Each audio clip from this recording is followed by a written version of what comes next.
आणि फडणवीस वर्षावरती दाखल झालेली आहे आणि गृह मंत्रालय देण्यास तयार झालंय का भाजप, किंवा एक खात्यामध्ये 2 मंत्री असा फॉर्म्युला ठरतोय?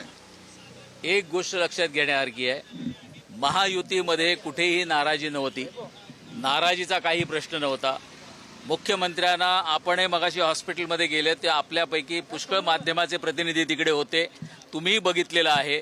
त्यांची तब्येत खरोखर खराब होती, बरोबर नव्हती, म्हणूनच ते बाहेर आपल्या गावी गेले होते आणि आज पुन्हा ते हॉस्पिटलमध्ये पण गेले होते.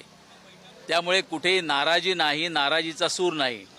पण काही गोष्टी अशा असतात की त्यांची तब्येत खराब व्हायला म्हणजे कावळा बसायला आणि फांदी तुटायला तशी परिस्थिती झालेली आहे. त्यांची तब्येत खराब होती, त्याचं सगळ्या मीडियाने आणि सगळीकडे अशा चर्चा झाल्या की नाराजी आहे. नाराजीचा प्रश्न नाही.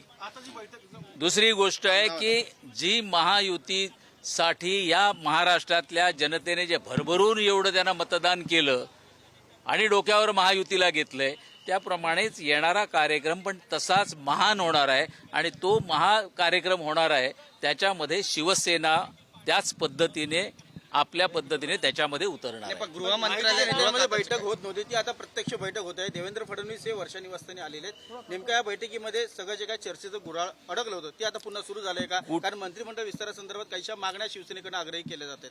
काहीही कुठच्याही मागण्यांसाठी हे काय अडकलेलं नव्हतं.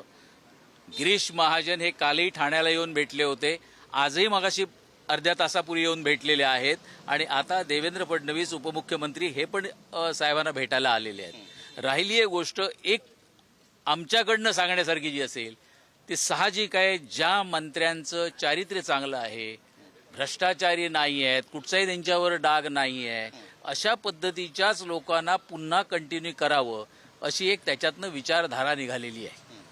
याच्यामध्ये एक गोष्ट होतं की ज्या महाराष्ट्राने आपल्याला भरभरून काय दिलंय, ज्या महाराष्ट्रातल्या जनतेने महायुतीला एवढा मॅन्डेट दिलाय, तर जनतेच्या अपेक्षा असणं साहजिक आहे आणि त्यांना तसे चांगले मंत्री देता यावेत.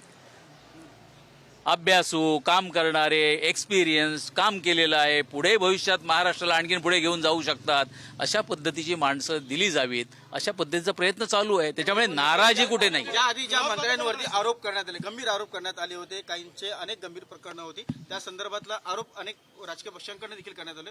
त्या मंत्र्यांना पुन्हा मंत्रिपदात देणार नाही, म्हणजे मंत्री बनवलं जाणार नाही किंवा मंत्रिमंडळात त्यांना स्थान नसेल, असा स्पष्ट इशारा आहे. प्रत्येक पक्षाच्या, तीनही पक्षाच्या नेत्यांना असं वाटतं की आपले सगळे मंत्री एक्सपिरियन्स किंवा चांगले काम केलेले आहेत.